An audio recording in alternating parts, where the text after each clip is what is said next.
1531 Perselisihan 20. Karena masalah ini dibesar-besarkan, keluarga Su, keluarga Ni, juga Wu Weimei pun langsung datang. Bahkan Su Zongsu dan Li Hongrui mengancam, jika Gu Qingqing masih mendekati Ni Zining, mereka akan mengusir Wu Weimei dan Gu Qingqing dari keluarga Su. Gu Qingqing memang tidak menyukai Ni Zining, sehingga dengan mudahnya menyuruh Gu Qingqing bersumpah. Ia segera menyetujuinya dan bersumpah bahwa ia tidak akan memiliki hubungan yang melebihi hubungan antar teman sekolah dan teman biasa dengan Ni Zining, agar ia dan Wu Weimei bisa tetap tinggal di rumah keluarga Su. Aku tidak lupa. Jangan lupa, lalu apa yang terjadi antara kamu dan anakku sekarang? Suara Zhen Xiaoya mengandung, temperamennya yang arogan tadi pun meledak seketika. Aku dan dia, jika menanyakan apakah Gu Qingqing mencintai Ni Zining, ia bisa dengan yakin mengatakan tidak. Namun, jika bertanya apakah dia menyukai Ni Zining, dia pasti akan menganggukkan kepalanya. Perasaan suka ini lebih dari teman, namun di atas teman, di bawah pacar. Perhatian dan perlindungan Ni Zining membuatnya merasakan kehangatan, dan Ni Zining adalah orang paling baik di dunia ini, selain ayah Gu. Namun Gu Qingqing juga tahu bahwa ia memang tidak mencintai Ni Zining. Perasaannya terhadap Ni Zining hanyalah rasa kagum, sedikit rasa suka, dan rasa bersalah karena telah tidur dengan Leng Xicheng. Satu-satunya perasaan yang tidak ada adalah rasa cinta. Bu Zhen, aku dan Zining tidak seperti yang Anda pikirkan. Kami. Namun keraguan Gu Qingqing sekarang membuat Zhen Xiaoya yang melihatnya semakin marah. Di mata orang tua, Ni Zining adalah anak yang tampan dan berlatar belakang bagus, jadi mana yang boleh berpacaran dengan Gu Qingqing yang merupakan anak seorang pembantu. Zhen Xiaoya mengetahui sifat Su Zijin yang manja, tidak mandiri, dan susah untuk menyenangkannya, namun Su Zijin hanya berpura-pura sombong dan berperilaku buruk pada orang miskin seperti Gu Qingqing. Di depannya, Su Zijin masih sangat mengerti kesopanan. Dan ini sudah cukup.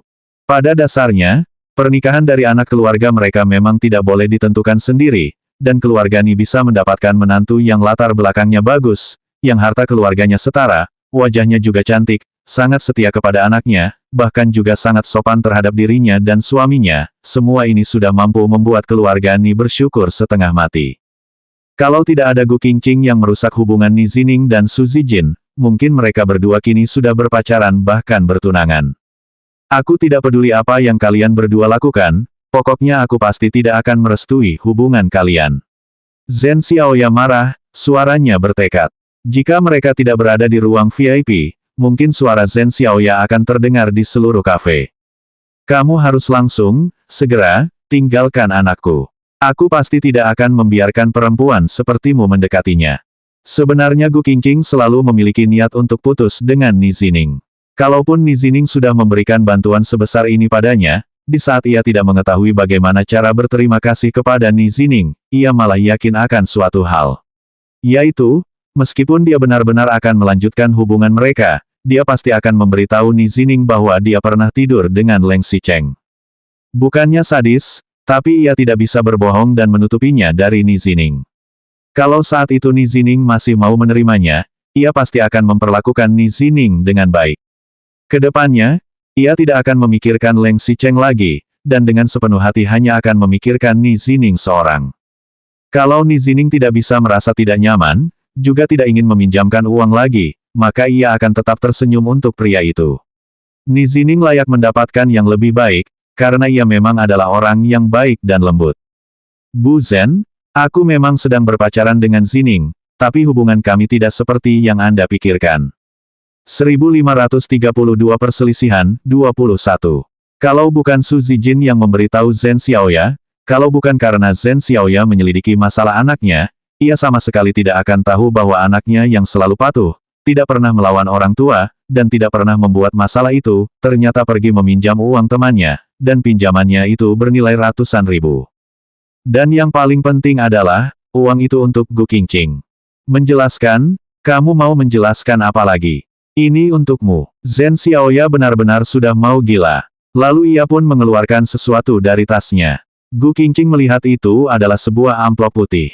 Zhen Xiaoya meletakkan bungkusan putih itu di hadapannya. Gu Qingqing, kamu sebaiknya jangan meletakkan yang tidak-tidak. Coba kamu buka dan lihat.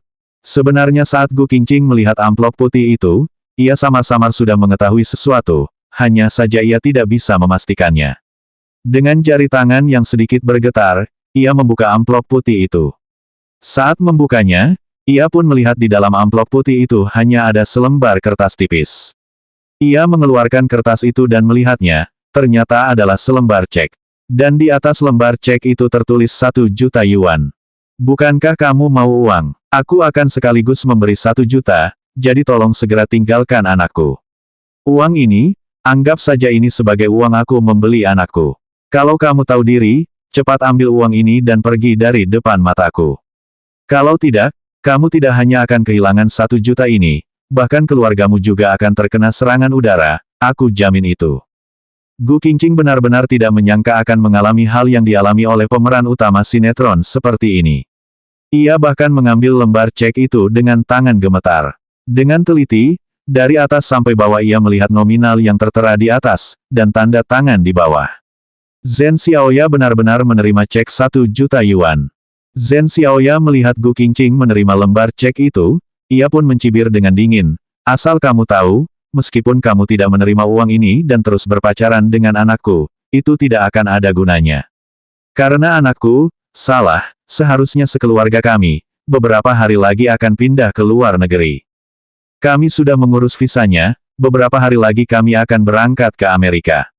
Aku sudah mencarikan kampus untuk anakku, tentu saja, akan ada seorang anak perempuan baik yang akan ikut dia belajar, dan tentunya bukan kamu. Melainkan Zijin, dia juga akan ikut anakku ke luar negeri. Kedepannya mungkin mereka berdua tidak akan pulang ke sini lagi. Otak Gu Qingqing seolah-olah bergema. Belajar ke luar negeri. Sebelumnya Nizining pernah mengungkit masalah ini di depannya, menyuruhnya ikut belajar ke luar negeri bersamanya. Nizining juga mengatakan kalau hubungan mereka berdua benar-benar tidak mendapatkan perestuan orang tua Nizining, maka mereka akan kabur ke tempat yang jauh. Nanti, suatu hari setelah orang tua Nizining sudah merestui hubungan mereka berdua, mereka baru pulang. Ternyata, benar-benar ada masalah seperti ini, hanya saja, bukan Nizining dan Gu Qingqing, melainkan Nizining dan Su Zijin. Kamu sebaiknya segera pergi dengan uang ini. Kedepannya jangan sampai aku melihatmu lagi, juga jangan sampai aku melihatmu mengganggu anakku lagi. Zhen Xiaoya berjalan sambil berdiri, ia menundukkan kepalanya dan melihat Gu Qingqing dengan arogan. Lalu ia mencibir sambil melihat kepala Gu Qingqing, beraninya anak pembantu ingin mendapatkan anakku, dasar tidak tahu diri. Aku dengar ayahmu meminjam uang dari rentenir. Pemabuk dan penjudi, keluarga kalian memang seperti belatung.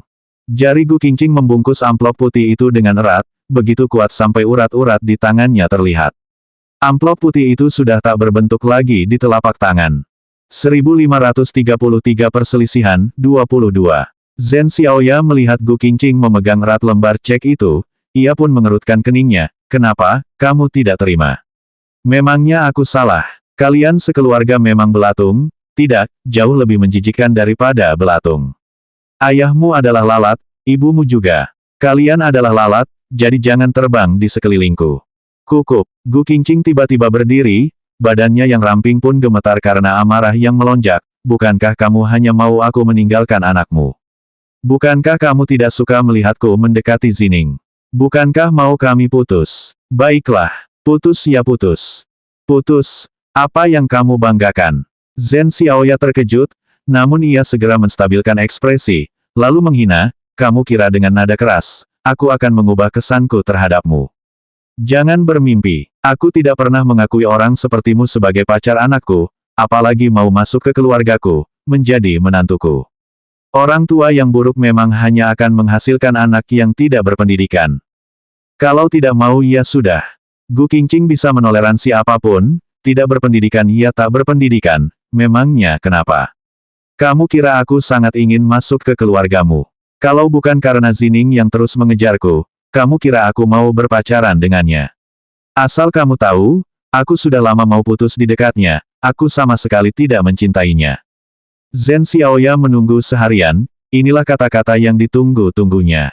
Setelah Gu Qingqing selesai mengutarakan, ia berkata, tidak mencintainya. Zining yang terus mengejarmu. Kamu kira kamu itu siapa? Oh, kamu tidak mencintai anakku, uang ini, adalah uang yang kamu pinjam dari anakku, jadi kamu hanya mencintai uang. Setelah kamu mengambil uang ini, kamu akan putus dengan anakku. Memang anak dari pemabuk dan penjudi, rencana yang hebat. Kalaupun iya kenapa, Gu Qingqing sudah mau gila gara-gara Zhen Xiaoya. Mata Gu Qingqing memerah, ekspresinya terlihat menyeramkan, kamu jangan mengangkat anakmu begitu tinggi. Aku hanya sekedar berdiam kalau aku membutuhkan uang, dan dia setuju mau meminjamiku. Kalau begitu kamu harus tahu diri, cepat uangnya dan pergi. Oh, kamu tidak pergi juga tidak masalah. Kami sekeluarga dan keluarga Su sudah mau pindah ke luar negeri. Kamu akan tetap di sini dan menjalani hidupmu dengan orang tuamu yang bagaikan belatung itu. Setelah Zhen Xiaoya selesai mengutarakan, ia pun mengambil tasnya dan mau keluar. Ia baru membuka pintu kamar, berjalan keluar, tapi Gu Qingqing tiba-tiba menemukan, sebentar. Zhen Xiaoya mengerutkan keningnya, apa yang ingin Gu Qingqing katakan bahwa dirinya salah, ingin mengubah sikapnya, dan ingin mempertahankan kondisinya, atau ingin meminta uang yang lebih banyak agar bisa pergi lebih cepat. Zhen Xiaoya sebenarnya sudah menyiapkan uang lebih, hanya menghadapi wanita seperti ini tidak boleh terlalu luas dada. Kalau terus memuaskan hatinya, malah akan membuatnya tidak mau meninggalkan anaknya. Ketika Zhen Xiaoya sedang kebingungan, ia telah dilempar oleh sesuatu. Zhen Xiaoya menundukkan kepalanya dan melihat, barang itu adalah amplop putih yang menyimpan lembar cek itu. Uangnya untukmu, aku tidak mau. Ambil saja uangmu itu dan bermain ke luar negeri sana. Gu Qingqing melempar amplop putih ke wajah Zhen Xiaoya dengan marah, lalu ia menambahkan, dan... Gu Qingqing tidak melanjutkan kata-katanya, namun Zhen Xiaoya malah merasakan ada aliran udara panas yang mengalir dari kepalanya. Ternyata Gu Qingqing mengambil air teh yang diminum Zhen Xiaoya seteguk tadi, lalu menyiram sekaligus ke kepalanya. Menyiram air teh. Gu Qingqing yang masih muda, seorang wanita yang tidak tahu malu meminjam uang dari anaknya, ternyata berani menyiramnya dengan teh.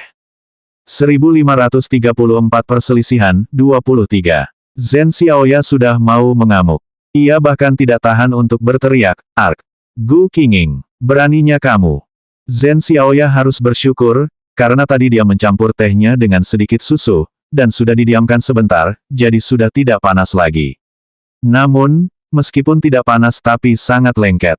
Sekarang pemandangan Zhen Xiaoya sangat kabur, dari wajahnya, badannya, semuanya menyebarkan bau teh dan susu, membuat baju yang baru ia beli musim ini hancur.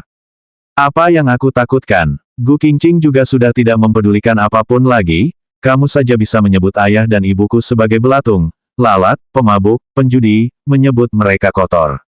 Memangnya kenapa dengan tindakanku ini? Zhen Xiaoya bisa marah padanya, bahkan bisa memukulnya. Terserah Zhen Xiaoya mau mengatakan apa padanya, tapi jangan menghina orang tuanya. Ia tahu bahwa ayahnya suka minum dan berjudi, bukan orang baik yang rajin bekerja.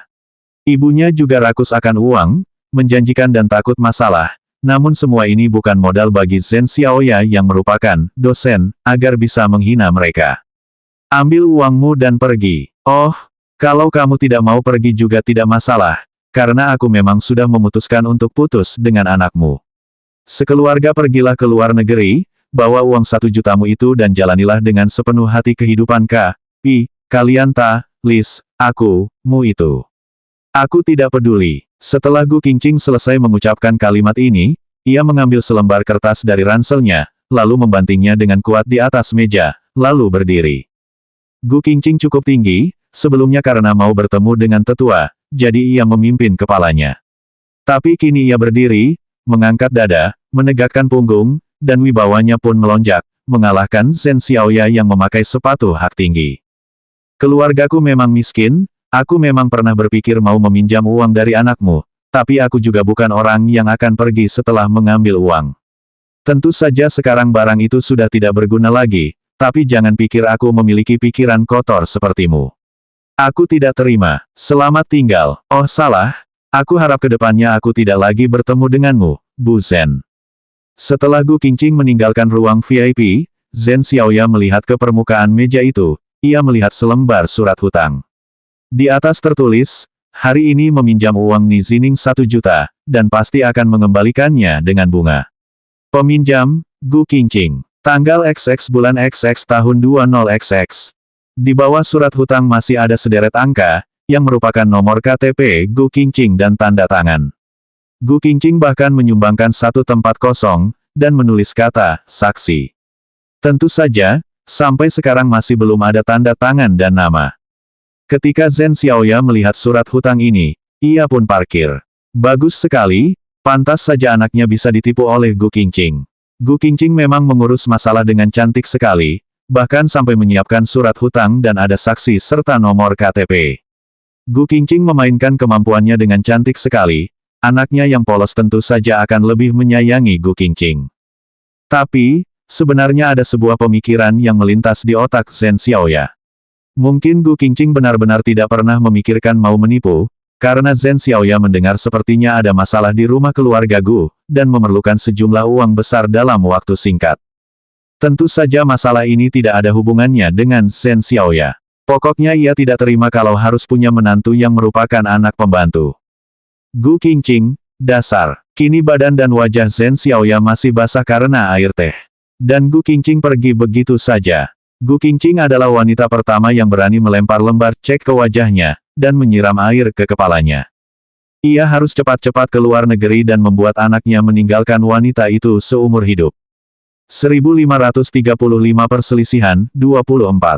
Berpikir sampai sini, Zhen Xiaoya pun menyimpan rekaman suara yang ia rekam tadi. Dan surat hutang ini, ia ambil dan langsung menyobeknya menjadi serpihan. Ia tidak boleh membiarkan anaknya melihat surat hutang ini, juga tidak boleh membiarkan anaknya mengetahui bahwa Gu Qingqing dalam kesulitan. Kepala Gu Qingqing yang berjalan keluar dari kafe merasa sedikit pusing.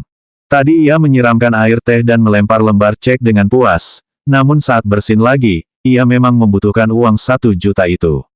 Sudahlah, sekarang dia sudah tidak bisa meminjam uang dari Ni Zining lagi. Uang 1 juta yang diberikan Zhen Xiaoya juga ia buang begitu saja, bolehkan ia bertanya, apakah ia bisa kembali dan memungut lembar cek itu? Tentu saja, ia hanya membengkokkan saja, lalu membatasi diri sendiri.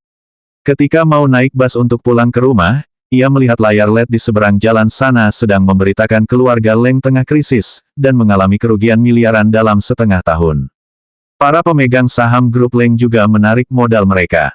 Waktu itu Gu Qingqing masih belum tahu bahwa karena krisis keluarga Leng, keluarga Su pun terjadi pada keluarga Leng. Awalnya hanya Su Zijin dan keluarga Ni yang akan ke luar negeri, namun karena masalah ini, kakak beradik keluarga Su pun sama-sama menarik modal dari grup Leng, dan sama-sama pergi ke luar negeri. Sebelum berangkat, mereka bahkan membatalkan pertunangan Su Zipei dengan Leng Xicheng, dan membuatnya menjadi lelucon besar. Jika keluarga Su tidak bertemu dengan keluarga Leng, tetua keluarga Su tidak datang ke rumah keluarga Leng membatalkan pernikahan Leng Xicheng dan Su Zipei, dan Leng Xicheng menyetujuinya, mungkin Gu Qingqing juga tidak akan memiliki kesempatan untuk menikah dengan Leng Xicheng. Setelah semua kejadian ini, saat Gu Qingqing memikirkan kembali, waktu itu ia seharusnya menerima amplop putih itu. Apa itu integritas? Memangnya integritas bisa memberi makan? Apa integritas? Bisa mengembalikan nyawa ayah Gu. Jika Gu Qingqing mengetahui harga yang harus ia bayar setelah menolak uang Zhen Xiaoya adalah kematian ayah Gu, ia pasti tidak akan memilih bodoh. Namun sayangnya, tidak ada kata, kalau. Tanda hubung tanda hubung tanda hubung tanda hubung. Keesokan harinya, Leng Xicheng tetap bangun pagi-pagi, Gu Qingqing sedang membereskan barang Leng Xicheng. Gu Qingqing melihat Leng Xicheng sarapan dengan buru-buru dan langsung meninggalkan rumah dengan mobil. Akhir-akhir ini Leng Xicheng sangat sibuk dengan pekerjaannya, ia sibuk ke sana-sini. Sekarang masih jam 7 pagi, dan Leng Xicheng sudah buru-buru meninggalkan rumah. Tapi mungkin karena Leng Xicheng terlalu tergesa-gesa ketika meninggalkan rumah, Gu Qingqing melihat ponsel pria itu ketinggalan. Ia mengenal ponsel itu adalah ponsel pribadi Leng Xicheng. Pria itu selalu membawanya setiap saat. Gu Qingqing tidak pernah memiliki kebiasaan memeriksa ponsel Leng Xicheng. Karena pernikahannya dengan Leng Xicheng memang dimulai dari titik yang salah. Perbedaan antara ia dan Leng Xicheng terlalu besar, dan membuatnya tidak pernah berpikir bahwa suatu hari ia akan menikah dan hidup bersama dengan pria seperti Leng Xicheng. Kalau Gu Qingqing menikah dengan pria berkeluarga biasa, dan suaminya berani selingkuh, bahkan mencari 12 wanita lain, wanita mana yang tidak akan membunuh dan membunuh suaminya. Tetapi jika masalah ini terjadi pada Leng Xicheng, ternyata semua ini akan menjadi sangat wajar. Perbedaan antara ia dan suaminya yang terlalu besar, membuatnya bahkan tidak memiliki alasan mempermasalahkan perselingkuhan Leng Xicheng, apalagi memeriksa ponselnya. Ponsel Leng Xicheng dikunci dengan kata sandi. Gu Qingqing membuka layar ponsel tersebut, lalu mencoba memasukkan tanggal lahir Leng Xicheng, namun salah. Bukan, Gu Qingqing mencoba memasukkan tanggal lahirnya, dan tetap salah seperti dugaannya. Ia sedikit kecewa namun juga merasa sangat wajar. Ketika ia ingin meletakkan ponsel Leng Xicheng, tiba-tiba ia teringat, jangan-jangan, kata sandi ponsel ini adalah tanggal lahir Su Zipei. Meskipun dia tidak percaya, namun Gu Qingqing tetap mengambil kesempatan untuk bertanya, dan memasukkan tanggal lahir Su Zipei. 1536 perselisihan, 25. Saat Gu Qingqing memasukkan angka terakhir, layar ponsel menyatakan kata sandinya salah. Kini Gu Qingqing tidak mengerti dirinya harus bersyukur atau lesu. Ia mencoba lagi dengan tanggal lahir Luo Qingsui dan Leng Yunting, namun tetap salah. Ketika ia masih ingin mencoba dengan kata sandi lain, layar ponsel sudah menyatakan kalau salah lagi, dan mengharuskan menggunakan sidik jari untuk membuka kuncinya. Gu Qingqing tidak berdaya, ia hanya bisa meletakkan ponsel Leng Xicheng di samping. Kemudian, ponsel Leng Xicheng berbunyi, sepertinya ada pesan masuk. Meskipun layar ponsel masih terkunci, namun tetap bisa melihat kalimat yang muncul di layar, kira-kira pesan itu mengatakan, untuk sementara waktu Lin tidak menunjukkan gerakan selanjutnya, masih belum terlihat jelas. Tidak ada nama pengirim pesan, hanya menunjukkan 4 angka terakhir nomor telepon. Gu Qingqing melihat nomor telepon itu, dan ia pun merasa keempat angka itu sepertinya agak familiar. Lalu ia ingat, ponsel ini adalah ponsel pribadi Leng Xicheng, jadi pasti ia juga kenal dengan pengirim pesan ini, makanya ia juga merasa familiar dengan nomor tersebut. Gu Qingqing membereskan dirinya, saat sudah pukul 7.30, ia baru berangkat kerja dengan santai. Ia benar-benar bersyukur semalam Leng Xicheng telah membeli foto wajah sebelumnya. Sekarang, meskipun di luar sana sedang heboh menggosipkan siapa wanita yang diperebutkan Lin Zui dan Leng Xicheng, namun tidak ada yang berhasil menebak bahwa dialah wanita itu. Meskipun karyawan Sui ada yang menyukai Gu Qingqing, namun juga tidak berani bertanya langsung padanya. Gu Qingqing pun merasa lega, ia hanya fokus menyelesaikan pekerjaannya. Tanda hubung tanda hubung tanda hubung tanda hubung. Di kantor, Lin Zui memberikan banyak pendapat kepada pekerjaan Gu Qingqing. Pria itu tidak menunjukkan sedikit pun gerakan yang tidak pantas, juga tidak memiliki pikiran kotor seperti yang dikatakan Leng Xicheng. Nona Gu, kamu kenapa? Lin Zui bertanya dengan bingung. Gu Qingqing tersenyum dan tersenyum, tidak, aku sedang mempertimbangkan salah satu pendapat yang diberikan Presiden Lin tadi, nanti harus bagaimana mengukurnya agar bisa lebih bagus lagi hasilnya. Masalah ini tidak begitu penting, lagi pula kamu punya banyak waktu untuk menyempurnakannya. Oh ya, kejadian semalam tidak mempengaruhimu, kan? Lin Zui tersenyum, sorot matanya tampak tulus, dan Gu Qingqing bisa merasakan itu adalah perhatian dari seorang teman. Tidak, terima kasih Presiden Lin. Meskipun di luar sana terdapat banyak gosip, tapi tidak ada bukti yang pasti, juga tidak ada foto wajahku yang jelas, jadi tidak ada yang berani mencari masalah denganku. Semua orang juga sedang menebak hubunganku dengan Xicheng, kamu. Aku masih harus berterima kasih padamu karena semalam sudah menyelamatkanku. Presiden Lin jadi harus digosipkan tanpa alasan karena masalah keluargaku. Baguslah kalau begitu. Lin Zui menghela nafas, pura-pura santai, lalu tersenyum lagi, aku kan laki-laki, jadi tidak akan mempengaruhi gosip. Justru kamu yang akan repot. Untung kehidupanmu tidak mempengaruhi sama sekali. Kita kan teman, apalagi kamu adalah bawahanku yang terampil, kalau kehidupanmu mempengaruhi, secara tidak langsung juga mempengaruhi perusahaanku, aku tentu saja akan panik. Terima kasih. Gu Qingqing juga tersenyum. Iya kan, seperti kata-katanya, Lin Zui memang gentleman, berlatar belakang keluarga kaya, tampan, dan ada banyak wanita yang disukai, jadi mana mungkin jatuh cinta pada wanita yang sudah menikah seperti dirinya. Apalagi sampai mengatakan Lin Zui memiliki tujuan lain ketika mendekatinya, lucu sekali.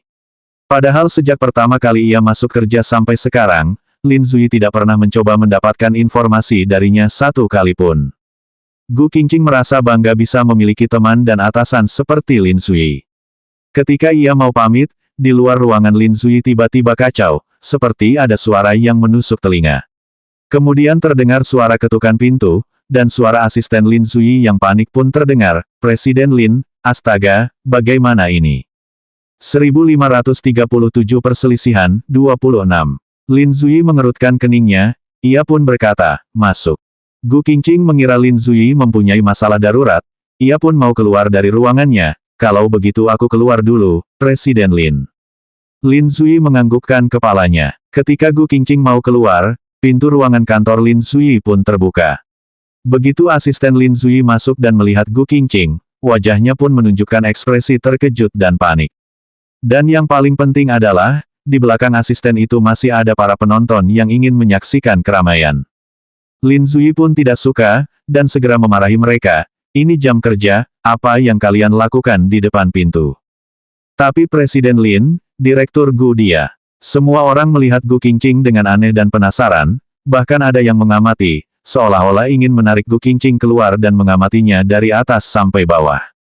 Ketika Gu Qingqing masih belum mengetahui apa yang terjadi, asistennya pun berkata sambil berkeringat, "Presiden Lin, di bawah perusahaan ada banyak wartawan, mereka sudah berkumpul di depan pintu."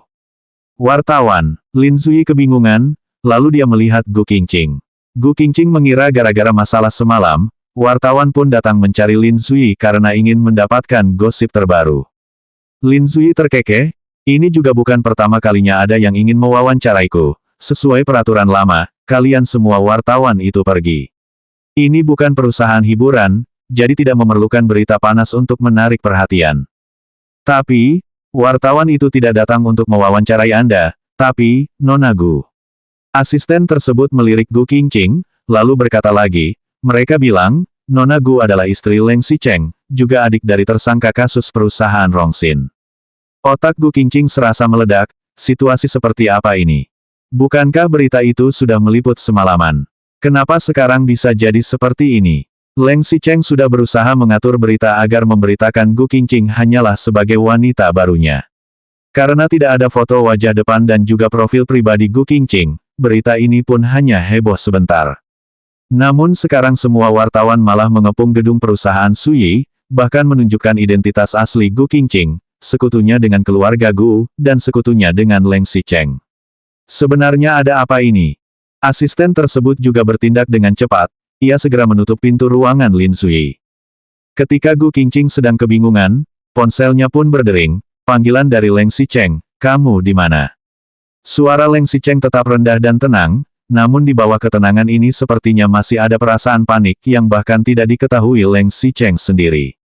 Gu Qingqing mendengar suara Leng Xicheng, ia pun segera menjawab, Aku di kantor." "Jangan turun, tetaplah di dalam untuk sementara waktu. Nanti setelah aku membubarkan para wartawan itu kamu baru keluar. Jangan khawatir, tidak akan ada yang berani menyentuhmu." "Xicheng? Ada apa ini?" Suara Gu Qingqing sedikit bergetar, ia teringat saat dirinya dikepung wartawan di luar komplek rumahnya semalam, ia masih merasa ketakutan. "Jangan khawatir, nanti aku akan datang menjemputmu." Setelah Leng Xicheng menghibur Gu Qingqing, ia mengatakan lagi, "Ada wartawan yang mencari tahu identitasmu. Tapi kamu jangan khawatir, mereka hanya sekedar menebak saja, masih belum mengetahui wajah aslimu. Mereka juga tidak mengetahui kondisimu secara rinci. Tetaplah di dalam kantor, jangan kemana-mana, juga jangan mengatakan apapun. Tidak akan ada yang berani menyentuhmu." Gu Qingqing semakin merasa pusing. Setelah menutup panggilan Leng Xicheng, ia sengaja bertanya kepada Lin Zui, "Presiden Lin, bolehkah saya meminjam komputermu untuk memeriksa berita?" Lin Zui menganggukkan kepalanya. Begitu Gu Qingqing memeriksanya, ia baru menemukan bahwa dirinya menjadi berita panas di internet hari ini. 1538 Perselisihan, 27. Gu Qingqing tidak menyangka ia akan masuk berita terpanas untuk pertama kalinya karena masalah seperti ini. Tagar istri Leng Xicheng tanda pagar, tagar kakak istri Leng Xicheng tanda pagar, tagar kakak narapidana tanda pagar, tagar Leng Xicheng Lin Zui tanda pagar, tagar Leng Xicheng Suzipe tanda pagar. Semua topik itu menjadi berita panas di internet. Bahkan di akhir topik itu masih tertera kata panas. Pembicaraan mengenai topik tersebut sampai tembus 10 juta. Setelah Gu Qingqing masuk berita panas, Leng Xicheng, Lin Zui, Su Zipei, bahkan mantan wanita-wanita yang pernah terlibat skandal dengan Leng Xicheng juga naik ke papan peringkat sampai masuk 10 besar. Selain tempat iklan, semuanya membicarakan berita Gu Qingqing. Ada apa ini? Gu Qingqing terbengong. Ia masuk ke salah satu topik secara sembarangan, dan bisa langsung melihat bahwa ada banyak orang yang membicarakan masalah ini. Unggahan yang paling banyak mendapat komentar adalah artikel yang memberitakan awal pertama kali kerja sama iklan antara perusahaan Suyi dan grup Leng, ketika Leng Xicheng dan Su Zipei sama-sama menjadi juru bicara iklan waktu itu, di mana Gu Qingqing sempat tenggelam di waktu itu. Waktu itu Lin Zuyi bahkan menyatakan cinta di depan umum demi kepuasan desas-desus.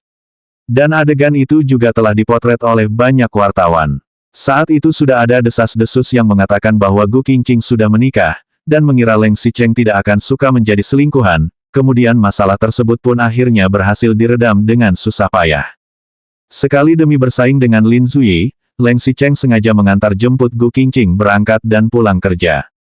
Hal itu juga sempat menghebohkan. Kemudian, saat acara ulang tahun Su Zipei, muncul gosip Leng Xicheng dan Gu Qingqing menari dan berciuman. Dan di hari ulang tahun Universitas N, Leng Xicheng memeluk Gu Qingqing di atas panggung sekaligus melamarnya di depan umum. Lalu suatu saat, beredar foto Leng Xicheng yang menarik Gu Qingqing dari pelukan Lin Zuyi. Berita yang paling berharga adalah satu seri foto itu.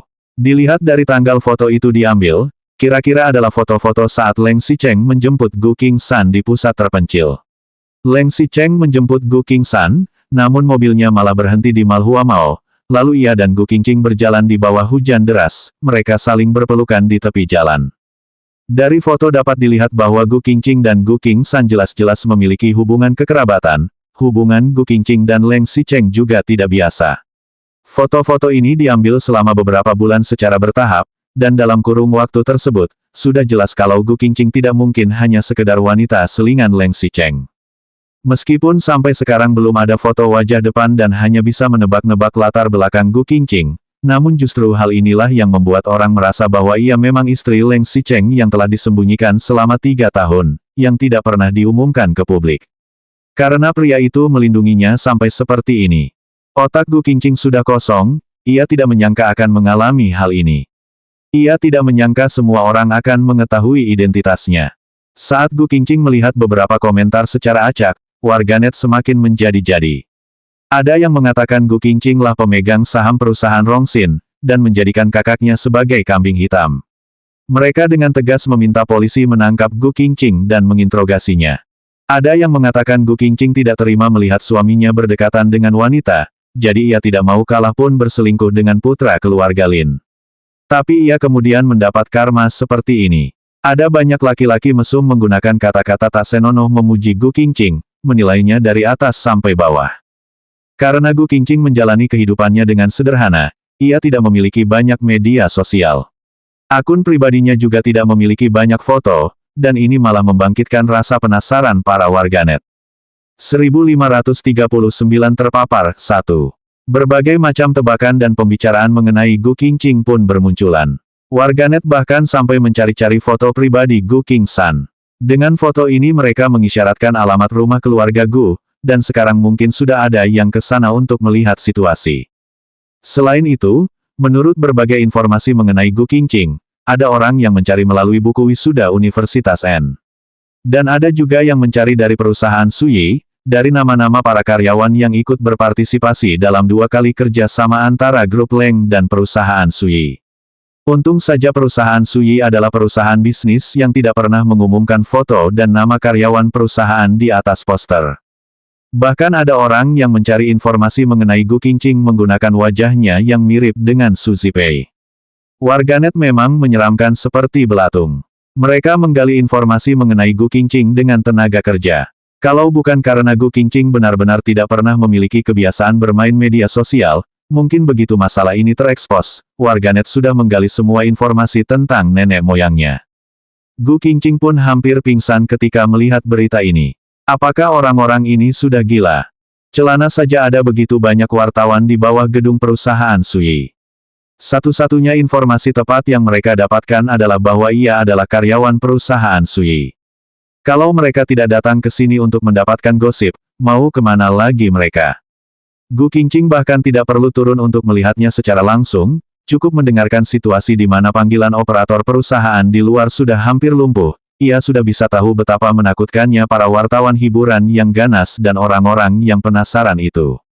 Di samping Gu Qingqing, Lin Zui juga melihat ke layar komputernya, lalu ia segera memerintah, jaga pintu gedung perusahaan, jangan biarkan wartawan itu masuk. Mulai sekarang perusahaan tidak menerima wawancara dari siapapun, juga tidak menerima berbagai jenis komentar terhadap perusahaan. Kalau ada wartawan yang berani bertindak sewenang-wenang demi mendapatkan berita, keluarga Lin tidak akan memaafkannya. Gu Qingqing tidak menyangka, di saat seperti ini Lin Zui tetap membantu. Ia mendongak dan melihat Lin Zui yang hanya tersenyum hangat padanya. Kamu jangan khawatir, kamu masih karyawan Zui, aku tidak akan membiarkan orang lain menggosipkanmu sembarangan. Aku juga tidak akan membiarkan para wartawan itu menembus dinding Zui. Meskipun keluarga Lin tidak sehebat keluarga Leng, tapi aku masih bisa melindungi satu orang. Lin Zui masih tersenyum, mereka juga harus bernyanyi besar kalau sampai berani menyentuh orangku di kawasanku. Meskipun Gu Qingqing tetap gelisah, tapi ia merasa sedikit tenang ketika mendengar Lin Zui berkata demikian. Hari ini kamu bekerja di dalam ruanganku saja, aku akan menyuruh semua karyawan untuk menjaga mulut mereka. Lin Zui masih bisa mengangkat-angkat bahunya, dan dengan tidak berdaya mengatakan, siapa suruh aku sudah membangun imageku sebaik ini, sekarang mau tak mau aku harus melindungimu. Gu Qingqing menganggukkan kepalanya, melihat Lin Zui keluar, dan benar, sesuai dengan yang dikatakan Lin Zui, ia membuat semua karyawan menutup rapat mulut mereka, bahkan menekan. Di dalam perusahaan, semua karyawan bekerja seperti biasa di posisi masing-masing. Jangan ada yang asal menebak atau jalan-jalan di jam kerja. Aku tidak mau mendengar ada yang mengatakan hal yang tidak-tidak di luar perusahaan. Kalau aku menemukan ada karyawan kita yang menyebarkan gosip, diam-diam memfoto, maka jangan salahkan aku akan memecat tanpa menjatuhkan. Namun yang tidak diperkirakan Gu Qingqing adalah, justru ancaman Lin Zui ini yang sebenarnya malah menyatakan secara tidak langsung bahwa berita yang beredar di internet memang benar. 1540 terpapar, 2. Dari jendela ruangan Lin Zui, Gu Qingqing bisa melihat di bawah sudah banyak orang yang berkumpul. Ia tidak pernah menyangka suatu hari akan mengalami hal yang hanya akan dialami oleh selebriti, di mana ia dikepung dan tidak bisa keluar. Ia bahkan tidak berani membuka pintu, karena jika ia membuka pintu, meskipun tidak akan keluar, namun semua karyawan Zui akan terus memperhatikan seolah-olah ia adalah binatang dari kebun binatang. Awal-awal ketika ia menikah dengan Leng Xicheng, ia sangat terkejut dan marah. Itu karena dia tidak menyangka, ayah Gu belum lama meninggal dunia, tapi ibu dan kakaknya sudah memaksanya menikah dengan pelaku yang sudah menabrak ayah Gu sampai mati. Meskipun Gu Qingqing mengetahui berita kejadian ini hanyalah sebuah kecelakaan, dan saat ia belum sempat menikmati hidup bahagia setelah menikah dengan Leng Xicheng, beberapa hari kemudian terungkap skandal Leng Xicheng dengan wanita lain. Kini ia malah merasa bersyukur karena waktu berita itu tersebar, ia tidak menunjukkan dirinya sama sekali. Ia bahkan harus berterima kasih pada keluarga Leng karena sudah menutupi kejadian kematian ayah Gu. Kalau tidak, dia benar-benar tidak yakin akan sampai bagaimana cerita ini dilebih-lebihkan. Setelah Gu Qingqing mulai tenang, hal pertama yang ia lakukan adalah menelpon Wu Weimei untuk memberitahukan masalah ini. Sampai suatu malam Leng Xicheng sudah pergi ke rumah keluarga Gu dan memperingatkan Wu Weimei dan Gu Qingsan, jadi hari ini mereka berdua juga tidak keluar rumah. Gu Qingqing merasa lega, kemudian ia pun menekankan, jangan pernah keluar rumah. Sudah banyak warganet yang suka mencari masalah datang ke komplek perumahan rumah kita dan melakukan siaran langsung di sana. Mau kalian pakai mobil ataupun jalan kaki, tapi kalau sampai kalian keluar dari komplek, bahkan dari rumah pun, orang-orang itu pasti akan langsung mengelilingi kalian. Termasuk kakak, jangan biarkan dia berkeliaran di luar selama beberapa hari ini. Iya, Wu Weimei pun menutup panggilan tersebut. Tidak lama kemudian ponselnya berbunyi lagi. Sejak semalam wajah Gu Qingsan diekspos ke publik, teman main mahjong Wu Weimei pun mulai terus meneleponnya menanyakan kondisinya. Ini membuatnya sangat memusingkan. Kali ini, ketika ia ingin mematikan ponselnya, ingin menikmati ketenangan sejenak, ia melihat nama yang tertera di atas layar ponsel. Ia pun terkejut, bahkan detak jantungnya juga menjadi kencang. Kenapa dia bisa menelpon? Su Zijin. Tanda hubung tanda hubung tanda hubung tanda hubung. Gu Qingqing masih belum mengetahui bahwa Su Zijin sudah mulai mencari keluarga Gu. Tidak lama kemudian, setelah Gu Qingqing berada di dalam ruangan Lin Zuyi, panggilan telepon Leng Xicheng pun datang. Leng Xicheng sekarang sudah tiba di tempat parkir perusahaan Suyi, dan sedang menaiki lift ke lantai atas. Gu Qingqing menghela napas lega saat mendengar Leng Xicheng sudah datang. Kamu jangan khawatir, aku sudah menyuruh mereka yang di luar agar tidak ada yang berani masuk sembarangan, juga tidak ada yang berani menggosipkan masalahmu. Di dalam ruangan, Lin Zuyi melihat menuangkan segelas air panas dan memberikannya ke tangan Gu Qingqing. Tangan Gu Qingqing kini memang berkeringat dingin, ia menerima gelas air itu namun tidak meminumnya, hanya memegangnya, seolah ingin memberikan kehangatan dan kekuatan pada dirinya sendiri. Lin Zuyi malah tertawa, sekarang tidak ada lagi orang yang berani menggosipkanmu. Awalnya mereka mengira kamu adalah wanita simpanan Leng Xicheng, yang sudah berselingkuh di belakang suami, dan membuat karyawan lain berpura-pura kurang baik kamu.